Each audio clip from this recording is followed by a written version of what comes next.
Tara, trade tayo.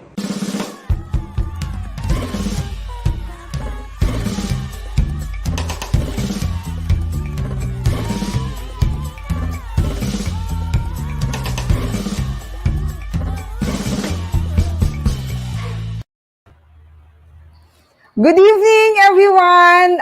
Welcome to Trade Tayo. Ito po si Jean Pacheco of the Department of Trade and Industry. I'm so excited because we're on live on DTI YouTube channel! And this is my first time ho na magla-live. Kaya special because nag-experiment ho kami dito sa Department of Trade and Industry for the past episodes. Puro actually ho recorded. Pero ngayon, we'd like to test a little bit of engagement. Kaya first time that we will do it live because this is technically our last episode for the first season. And then magkakaroon ho tayo ng second season. So special ngayon, but same basic segment ho natin. But ang special ngayon, live din kasi yung ating special guest. Ang ating resource person na laging it's the most requested song, ito pong Anything About Consumer Protection. Mamaya ho papakilala natin ang Her Royal Freshness. But for now, let's begin and we'll start with our first segment. Ito po yung tinatawag nating Sagot Kita.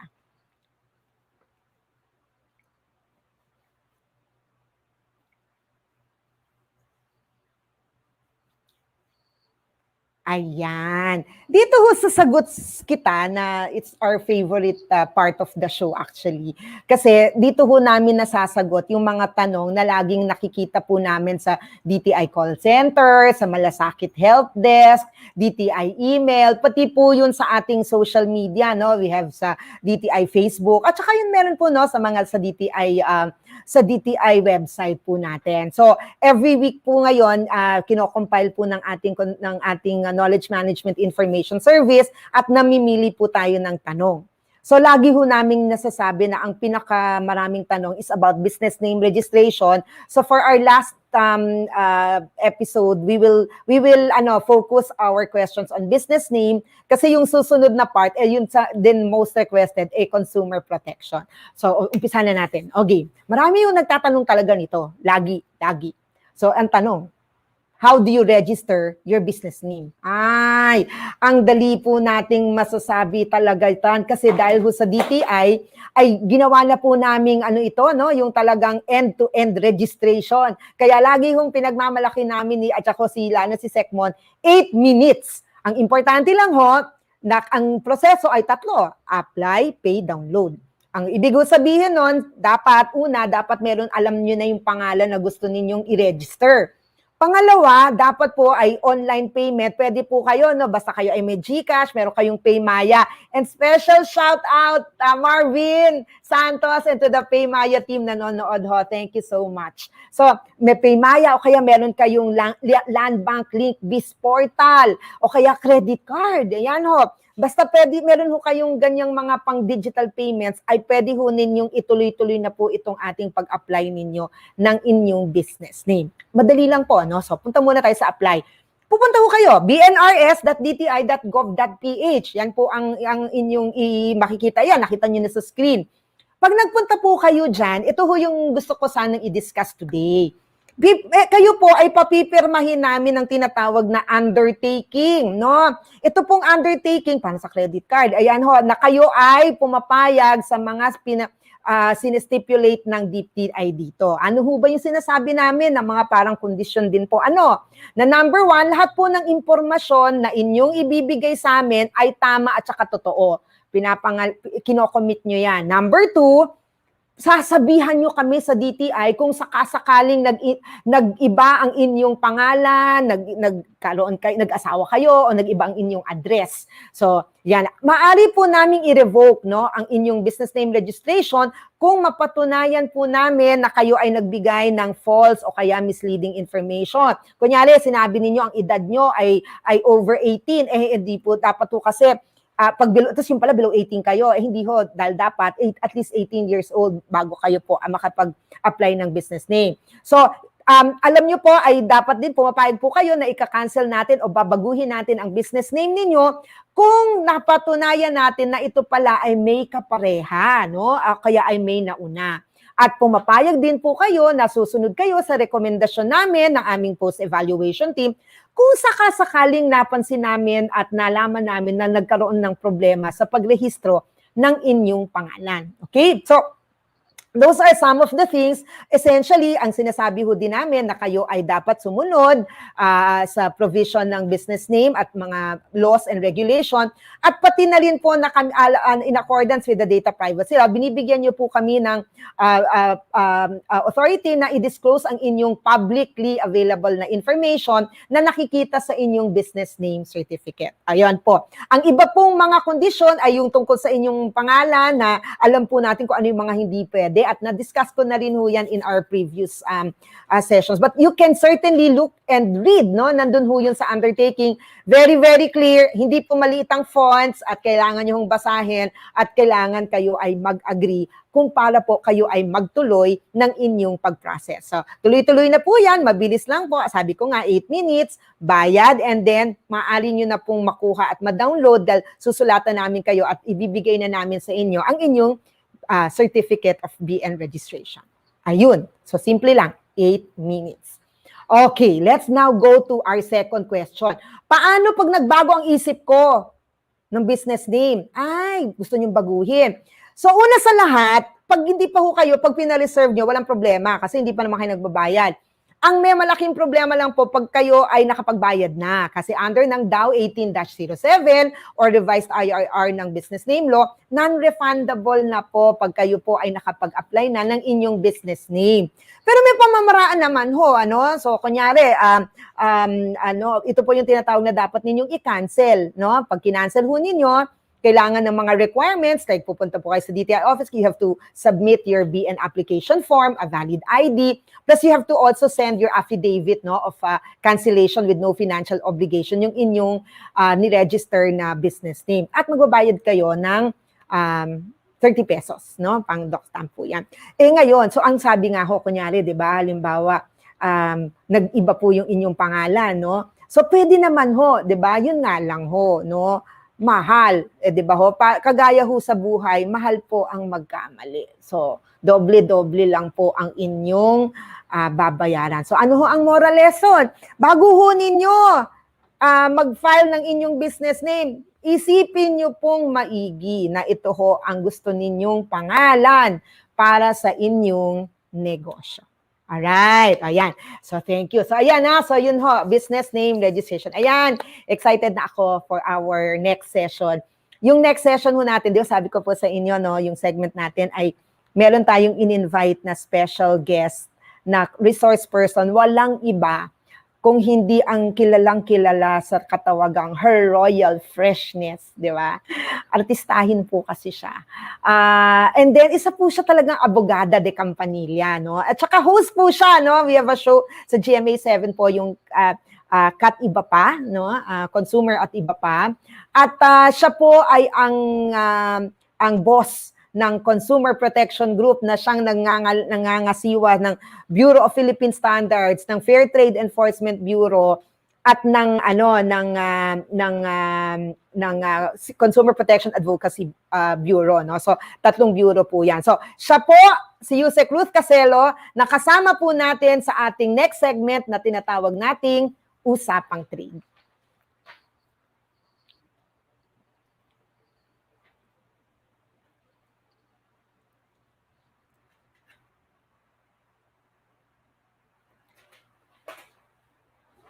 Hello, Yusek Ruth! Yusek Ruth, you're on mute. I believe you're on mute. Yes, Asec Jean, finally, salamat naman po at naimbitahan ako. Akala ko hindi na ako kasali. Akala ko iwan ako. Thank you, man. Ha? Nakalimutan kong sabihin, my BFF in the DTI XCOM, ang aking call a friend, pag meron akong problema, at saka lagi nating kasama. Sabi kasi Yusek Ruth, ang aking favorite BFF forever. Yusek, thank you for being here in the last. Ikaw pa, Asec Jean, I will not say no to the bonny kid of DTI. Baka mapagalitan ako. At ang e-commerce queen. Talaga naman. So, Yusek, ganito na. We will now begin. Alam naman natin, Yusek, 'di ba? As I always mention, na-realize talaga natin, ma'am, na consumer protection talaga is really our most requested song, no? So, talagang maraming questions about consumer protection. So, Yusek, as in all the other shows that we have, we will also invite you to our 5-minute fast talk. Fast Fast talk. Okay. explanation. Oo, Wow. ma'am. 5 minutes, I'll give you 5 questions. Please answer them within 5 minutes. I will Okay. time you through this. Ma'am, Under time pressure. yes, time pressure, yeah. So, yun ma'am muna, and then yung second half natin, we will get questions from the audience, no? Kasi Okay. we're Okay. okay, ma'am, ready ka na? Okay. Ready. Game. Ready. Okay. Asec Jean, I was born ready. Of course, I'm ready. Game! Ako naman, ma'am, Game. teka lang, baka mag-battle ako, baka mali ang aking, So, I should go with the timer. Okay, ma'am? Ito ang tanong. Okay, Napakagala, ang ano nung tanong, ito yung mga usual na gusto natin. Number 1, Yusek, as consumer protection lead, ano ba ang tinatawag nating pambansang consumer complaint these days, sa mga panahong ito? Nako, the time starts now? Okay. Pambansang consumer complaint, ito yung pinakakadalasan na kino-complain. We have several, hindi siya limited to one, walang monopolya yung isang problema, but there are several. I'd say unfair and unconscionable sales act or practice, and then we have issues on sales promo, yung mga deceit na nako-commit siya sa mga sales promotions, lalo na sa panahon nitong pandemya. And then we have defective products also. And then yung false advertising. Kasama, pwede rin siyang deceptive sales act naman siya or practice. Pwede rin siyang kasama dun sa unconscionable kapag kahindik-hindik na yung pangloloko na ginagawa ng seller. So either it can fall either under Article 50 or under Article 52 of the Consumer Act. So these are the most common at yan yung pinakamarami natin ring complaints na nare-receive. Okay. Ma'am, second question.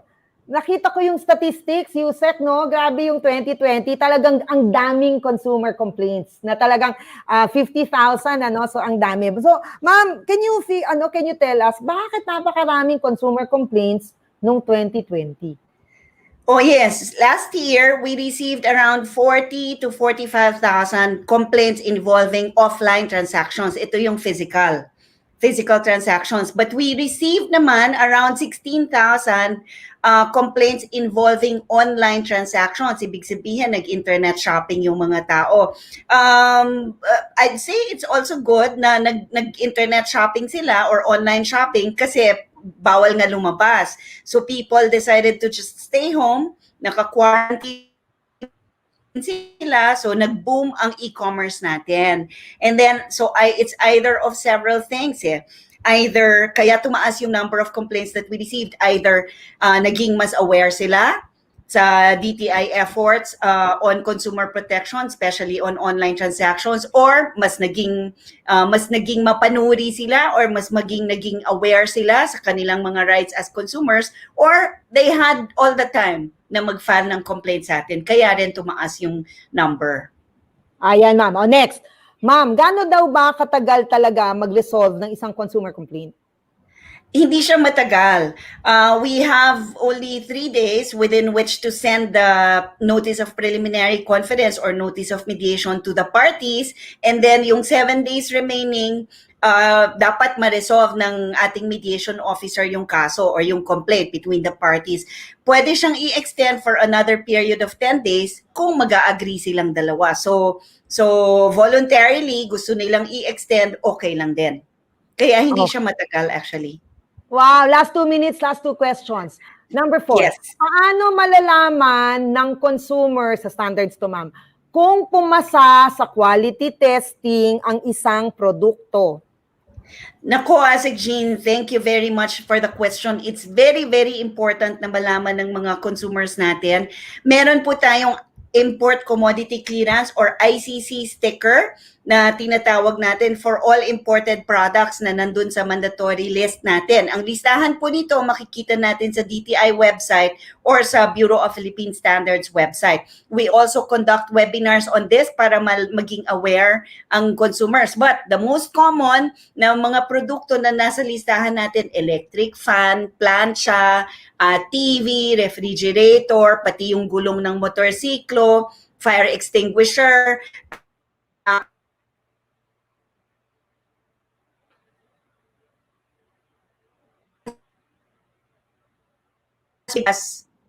Mark po, makikita nyo rin yan sa mga produkto natin na locally manufactured or ang manufacturers niya ay nasa abroad. So PS mark po for product standard and then yung ICC mark for import commodity clearance. Kailangan po makita nila yung test, yung seals na yon para sigurado kayo na pumasa yung mga produkto.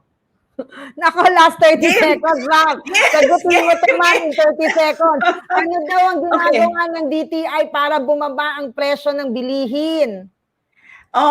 Nakikiusap po kami sa manufacturers for manufactured food products under the DTI's jurisdiction. Pinapakiusapan namin sila na hindi sila muna maggalaw, especially during this pandemic. If you notice, ang last suggested retail price bulletin natin is September 2019.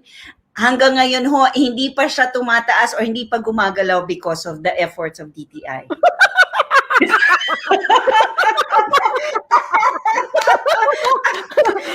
Diba? Congratulations! Biglang gano'n na.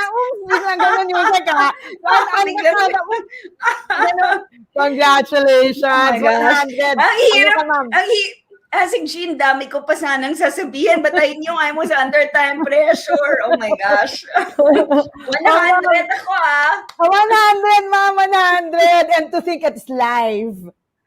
Yeah, ang hirap. Grabe. Pwede Yes, ba ma'am. extend?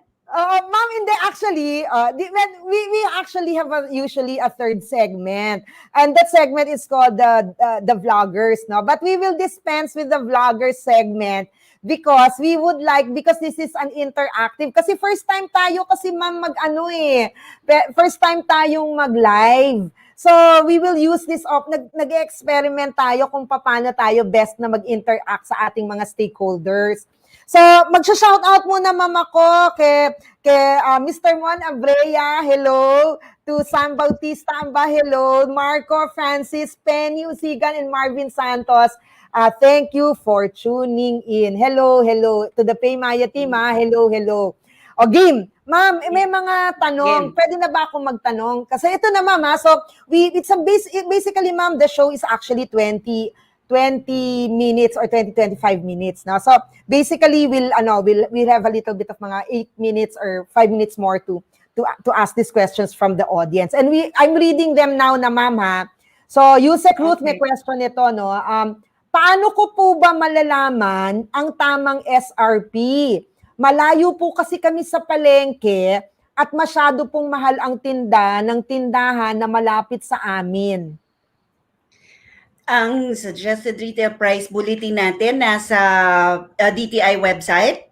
We also have the e-presyo application. Pwede nyo po siyang i-download from your iOS or ano yun yung Apple? iOS or Android device. Yun, pwede siya doon. Nandun po lahat ng mga presyo ng basic commodities, basic necessities and prime commodities watched by DTI. So, ang SRP po nandun, talaga po rin, sagutin ko na rin yung second question, second line, kahit hindi siya question, talaga pong malayo ang presyo sa tindahan, sari-sari store, kaya hindi na po siya binabantayan ng DTI dahil iba na yung supply chain. Ang ikot ng pag-supply or yung distribution layers niya, marami po sila, kaya hindi po sila tatama kung pipilitin natin sila na mag-ayon dun sa SRP. Kaya we encourage also consumers to buy only in supermarkets and groceries kasi ito po yung levels na nababantayan ng DTI. So hanggat pwede, doon kayo bumili sa supermarkets and groceries. Yeah. I'd like to remind everyone. Yes. I'd like to remind everyone to please feel free to ask your questions. Ito ang segment, ma'am, na lagyan namin ng title sa'yo, #AskYusecRuth. Oh, okay. Yung question kanina, dagdag ko lang rin, ang convenience stores po, hindi rin kasali sa binabantayan natin. Well, we monitor their prices for purposes of price freeze. Especially ngayon, di ba, we're under a state of calamity. May presyo tayo niyan, may record tayo ng presyo. But, hindi po natin ine-enforce yung SRP sa convenience stores and sari-sari stores. Yusek, question again. Ma'am, niloko po ako ng pinagbilhan ko ng TV online. Pa-help naman po. Fake po yung binigay nila sa akin. Pwede ko po ba mabawi yung perang pinaghirapan ko? Naku, pwede po, pero unang-una, paano po natin nalaman na fake? At saka saan ba natin nabili? If it's a legitimate store, online, meron po yung mga customer care link. Meron silang mechanism na gano'n. Pwede kayong makicommunicate muna dun sa pinagbilihan nyo para tingnan natin kung ano yung magiging resolution niya dun sa complaint niyo. Pag hindi po kayo happy dun sa kanilang binigay sa inyo na resolution or hindi nyo sila makontak or hindi sila sumasagot, punta po kayo sa DTI Consumer Care Hotline 1384 or mag-email po sa consumercare@dti.gov.ph. So, Yusek, nandali ha. Mag-hello muna ako. Attorney Che, Attorney Nico, Ben Belango, PLDT Vince, Ana Maritieda, Piri, hello. Thank you for watching. Okay, ma'am, ito ulit. Next question. Hi, Yusek. Paano po kung may bumili ng food sa amin pero nag-change of mind, nag-cancel, mga bogus buyers po? Kung fake buyer siya, baligtad naman yun, di ba? Kasi it really happens, fake buyer. Yung seller naman ang naloloko nila. Ang advice po natin dyan, especially Secretary Lopez, di ba, would say, na picturean nyo, i-save nyo lahat yung messages sa inyo or i-screenshot nyo yung mga orders niya. Tapos, save the number also. Dadalhin natin yan sa NBI or sa PNP para po sa cybercrime because it's a estafa. It constitutes a criminal offense of estafa. So, pwede po natin siyang kasuhan sa korte na yan actually. But the law enforcers will assist us. So, hindi po siya, so ang question, paano pero nag-change of mind? Especially kung pagkain, Asec Jean, kasi ang food, kung hindi siya manufactured, so hindi siya naka-packaging na hindi masisira, 'di ba? Walang preservatives 'yan, it's fresh, freshly cooked ganyan. Hindi ka dapat kadalasan hindi pwedeng mag-change of mind ang consumer. Ang buyer. Dahil syempre, it's not fair. Syempre, in all actions that we do, di ba, we need to be fair. Hindi naman po fair doon sa binibilihan natin kung ika-cancel natin yung naluto niya na in-order natin. Ma'am, ito related. Is full payment refund from supplier allowed when the event is canceled? Let's qualify the answer. Kasi depende kung kailan po siya na-book. Kasi itong pandemic, last year, Secretary Lopez issued Memorandum Circular on cancellations and refunds. So kung meron siyang circumstances na kailangan lang natin na maipakita na entitled tayo dun sa refund, syempre, all the receipts that we made, all the payments na ginawa natin, tapos anong reason natin, kung ang dahilan po natin for canceling the event is the government imposition ng restrictions natin on quarantine, pwede po tayong ma-entitle sa refund. Pero syempre, in all things nga, like I mentioned earlier, in all things we need to be fair, kung nagkaroon po ng expenses naman, legitimate expenses yung events organizer, kailangan po niya rin mabawi yon. So, ibabawas po yon, i-deduct yun doon sa ibibigay niya sa inyo for refund. Yusek Ruth, sakop po ba ng DTI ang sobrang paniningil ng mga homeowners association sa mga riders, lalo na ang food delivery? paniningil ng homeowners association sa riders, lalo na ng delivery. Actually, ang DTI po kasi, especially the Consumer Protection Group, consumer-to-consumer issues po ang hinahandle natin.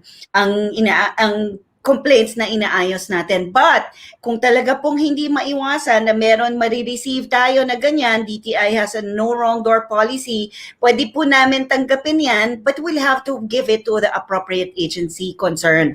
Kagaya dito sa kaso na to, kung homeowners association siya, hindi ba Housing and Land Use Regulatory Board na yung nagre-regulate sa kanila. So hindi po DTI, but we will accept the complaint and refer it to the proper agency. Oto, ma'am. A wholesaler asked me to share that traditional groceries are also adhering to DTI policies on consumer protection. Oh, okay. Thank you. Thank you. Adhering to DTI. Okay. I will ask me to share the traditional groceries are also. Okay. Thank you. Adhering to DTI. Thank you very much. Kasi Asec Jean, Asec Jean, marami talaga tayong mga pakiusap sa mga groceries and supermarkets na kailangan nilang sundin or kailangan nilang gawin for consumer protection. Kaya thank you po. Salamat sa pag-support sa atin. Mahilig po ako bumili ng pets online. If may issues po after ko mabili, may rights po ba ako? Like in any consumer transaction or purchase transaction, di ba? Yung 3 R's na nasa Consumer Act natin, repair, replace, or refund. But this time, it's tricky kasi pets yung binili mo. So, kung ginarantee sa'yo, for example, ginarantee sa'yo ng seller na perfect itong aso na to, wala itong defect, wala kahit ano. Pero pag dating mo sa bahay, bingi pala or hindi pala nakakasalita or hindi pala nakakakita, of course you can return it. Dahil mali doon sa warranty niya, 'di ba? Asec Jean, di ba totoo naman 'yon? Pero ma'am, hindi naman natin pagsasalitain yung aso. Hindi nakakatahol. Walang boses. Akala natin, ma'am. Mama, hindi nakakatahol. Mama, hindi nagsasalita kasi aso mamili. Oo, akala lang natin tahimik. Uy, ang bait kasi hindi tumatahol. Yun pala, wala talaga siyang pangtahol. O yun, so pwede mong ibalik, i-refund mo kasi unless meron siyang kaparehong breed, kaparehong age, kaparehong size na pwedeng ipalit sa'yo, okay. Pero kung wala, you're entitled to full refund. Okay, so yan. Gusto ko yan, ma'am, kasi rin ako. Next, ma'am, may tanong ako. Can a store impose the condition that any item can only be exchanged once? No. Bawal po yun kasi as long as the product is defective, kunyari, pinapalitan nyo, uwi kayo sa bahay, defective pa rin siya, so pwede nyo siyang papalitan ulit. Kung 5 times po ito nangyari at defective talaga yung produkto, pwede nyo po siyang ibalik.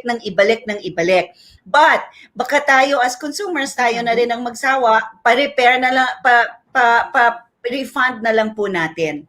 Kasi pagka hindi na siya i-repair, hindi na rin siya mapapalitan or tayo mismo napagod na dahil yung mga binibigay sa atin palagi namang defective, ipa-refund nyo na lang po. You're entitled to the 3 R's in this order. So repair, replace, refund. Tama ba yung nabasa ko? Secretary Harry Roque, congratulations. We did it. Ma'am, next question. Are there any guidelines on delayed deliveries from hardware? Currently, wala po. There are none. Yes, I saw it. Secretary Harry Roque, good evening. And thank you, sir. Asec Jean, currently, wala naman existing guidelines on delay on deliveries. Except, kung example, ikaw si consumer, kaya mo binili yung produkto kasi ang commitment sa iyo, masusuot mo na tomorrow yung damit. 'Di ba? Halimbawa, damit siya, hindi niya na-deliver. So meron siya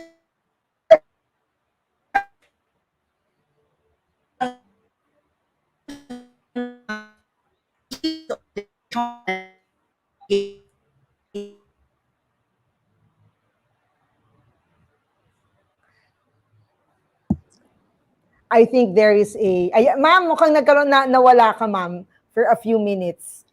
I'm here. Can So you hear me? Yes, ma'am. We kind of didn't take the last portion. Yan. Kung merong obligation, kung yung obligation as to time hindi na fulfill ng seller or whoever sold you the service or the product, you are entitled to a full refund. Pwede mo siyang ipa-refund kasi example nga, 'di ba? Kung hindi mo na kailangan dahil kailangan mo nitong day na to tapos hindi dumating, so you're entitled to a full refund of whatever amount you pay. Yusek, sinabi sa akin time na is out, pero ako, I have to ask this for our senior citizens. Nakalagay, is it right for establishments to accept only one senior citizen discount card even when there are 2 seniors who will eat? No.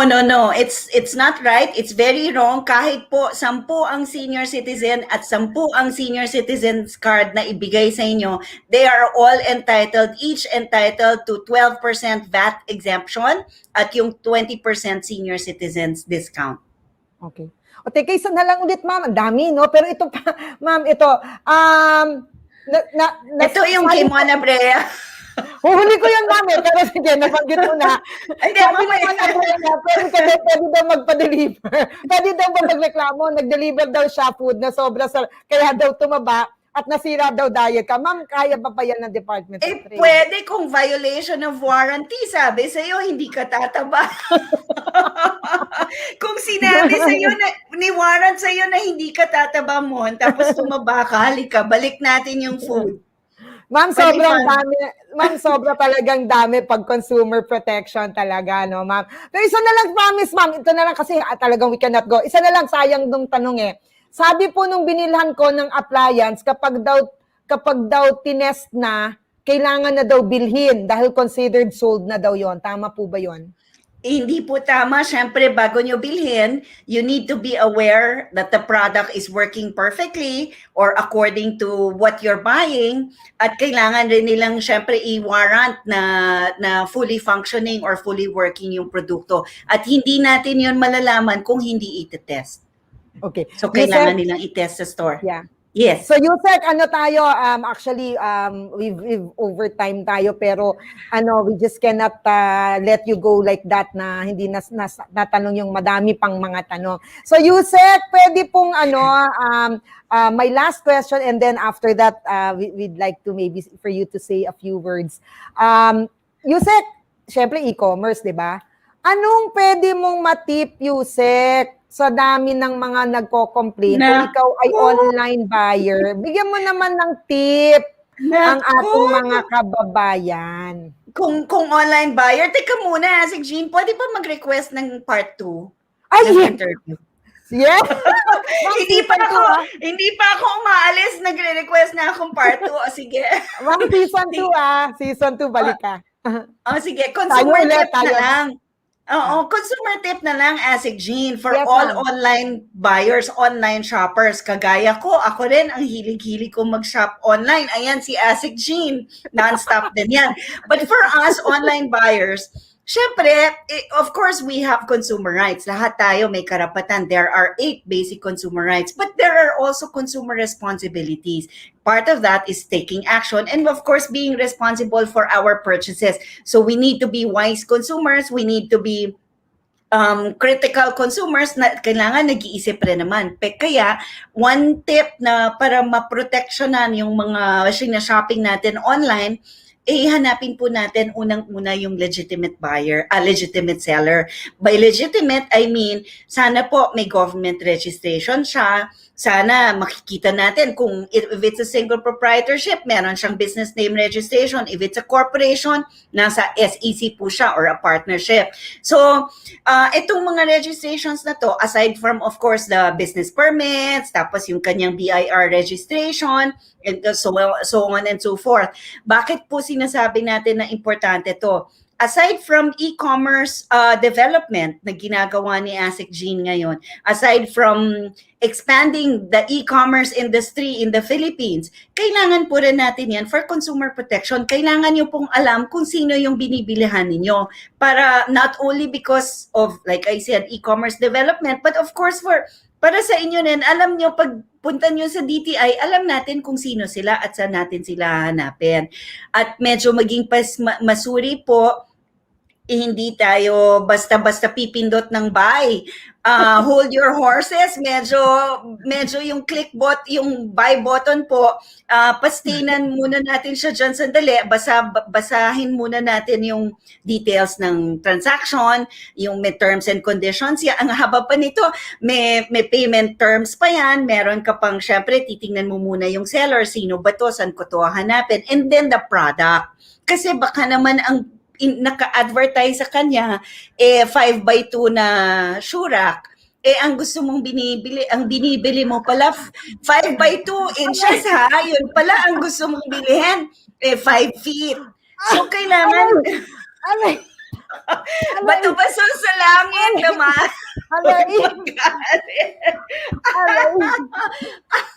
Bato-bato sa langit, Asec Jean.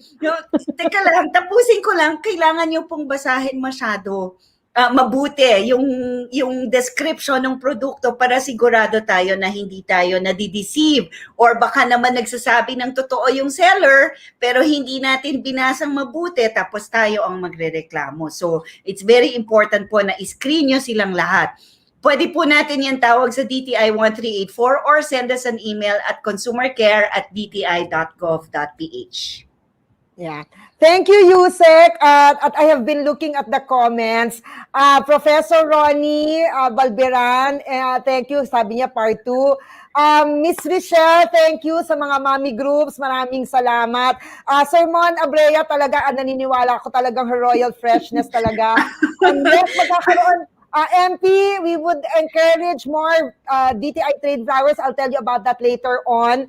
And then maraming sa lahat ng mga friends and everyone who tuned in. Maraming salamat. Pero gusto ko lang sabihin, i-clear yung sinabi kanina ni Yusek Ruth na ako po ay madalas mag-online buying, ma'am, kasi po kasama po sa trabaho ko yan. Kailangan ko i-check. At dapat po talaga kaya kailangan na lagi tayo mag-check. Defensive, Asec Jean.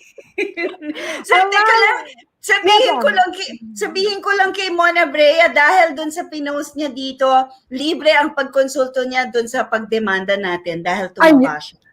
Ayun, diba, ma'am? Ma'am, i-guess natin yan. Siyempre, si Mona Brea, pag ang topic natin naman ay taxation, diba? Ma'am, umuha na yan pa. Yan. Oh my gosh. Saka alam niya rin yung mga online sellers na unregistered. Di ba may violation yun sa Internal Revenue Code, Mon? Yan. So abangan yung mga natin, those that are tuning in, abangan nyo yung ating season 2. So ma'am, maraming salamat and thank you very much again, Yusek, and promise us when the next season comes. Yes, of course. I'm looking forward to it already. Pwede nga bukas mag-part 2 na tayo. Kasi baby, ang dami pang i-discuss. Ma'am. Thank you, Yusek. Thank you very much. Thank you. I had fun. It's Yusek Ruth Castelo, the head of our consumer protection group. Bye, ma'am, Yusek. Thank you so much. Thank you. It was so much fun. Lahat po ng mga nanonood, ayan, maraming salamat. May nagtanong po, no? So, gusto ko lang sabihin, dahil 'di ba parang season ang dating, 'di ba? Season 1, 13 episodes. Magkakaroon po yung Trade Tayo Vloggers Edition, DTI Vloggers Edition. Alam niyo po, one of the things that we are ramping up in DTI is to be able to share with you all of the things that are going on across the nation. Marami pong mga taga-DTI na talagang talented. So, magkakaroon tayo ng Trade Tayo Vloggers Edition kung saan ipapakita ng ating DTI ka-trade vloggers ang mga programa ng DTI sa iba't ibang panig ng bansa. So, naka-line up na po yan yung sa SSF namin, Shared Service Facilities, Yung pong DTI livelihood programs for in time of COVID, ang dami din po namin ginawa across the country. Siyempre, babalikan ho natin yung consumer protection at ang mga various programs po namin relative to skills. And I'm saying po na talagang buong lahat po dito, DTI po from the north to the south, Luzon, Visayas, and Mindanao. Abangan po nyo yan kasi habang pinaprepare po namin yung season 2 ng ating trade tayo, we will now be able to present all of the vloggers. So, ngayon po, dyan po nagtatapos ang ating series finale ng Trade Tayo.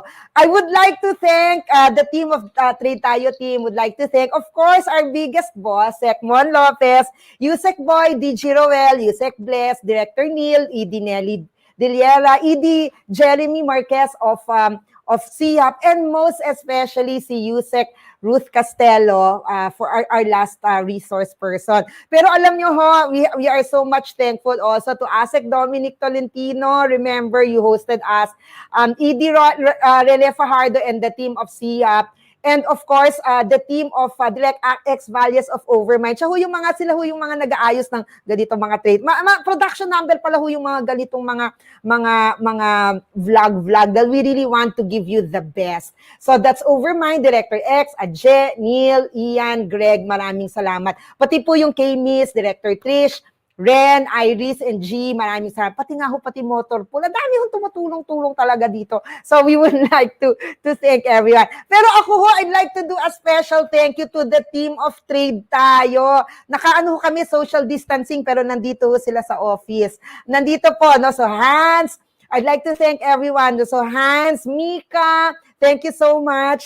Berlin, Alo, Ara, and Juvie, thank you so much for putting all of this together. Okay? Maraming salamat din po sa lahat ng mga viewers, lalo na po yung mga nag-send in ng mga questions and comments. So we are now coming to a close, so please stay tuned in po for season 2, and abangan nyo ho, we're looking at about June 4, which is a Friday. So text nyo kami kung anong gusto nyo topic para yun ang uunahin po namin. So, don't forget to like and share this video as well as the previous Trade Tayo episodes. Please subscribe to our DTI Philippines YouTube channel. Hit the notification bell for updates. So, ako po muli, si Jean Pacheco from the Department of Trade and Industry na nagsasabing, salamat Lord, Biyernes na at tara, trade tayo.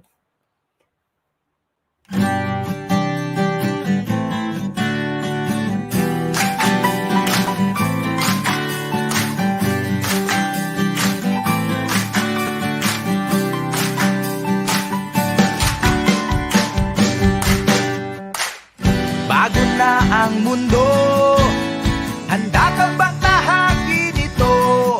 Dito lahat ay konektado, lahat ay pwedeng umasenso. Maraming bagong oportunidad, potensyal na mapapalawak. Mapanegosyo o consumer, kasama ka sa biyaheng ito. With market access, digitalization, and logistics integration, sulong Pilipinas. Madali at ligtas, walang hassle. Madali, mabilis, sigurado. Nasa kamay mo ang lahat. Basta e-commerce, sabay-sabay ang pag-angat. Basta e-commerce, isang click na lang yan. Online selling at online shopping, lahat ng iyong hanap-hanap ay nasa'yo na sa isang iglap. Maraming bagong paraan, kung trabaho ang iyong kailangan. Mundo ang iyong merkado, ipakita mo kung ano ang kaya mo. With market access, digitalization, and logistics integration, sulong Pilipinas. Madali at ligtas, walang hassle. Madali, mabilis, sigurado. Nasa kamay mo ang lahat. Basta e-commerce, sabay-sabay ang pag